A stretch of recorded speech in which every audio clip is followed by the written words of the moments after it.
Hello, Internet! Like I've mentioned before, the 90s were a battle of hardware capabilities. Sega made add-ons for the Genesis console, while Nintendo added a special chip to the cartridges themselves.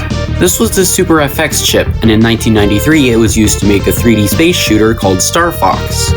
Essentially, it was an evolution of the 3D vector arcade shooters from the 80s.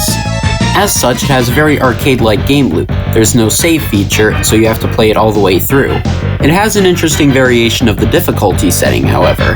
There are 3 paths to the final boss, each one with a different challenge level, but they're all original stages, so you have to play them all to see the entire game's content.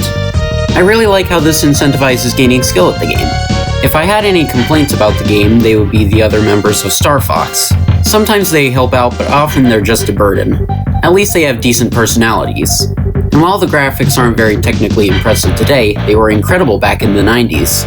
The enemies can also be pretty surreal, especially Andross, who's just a floating face.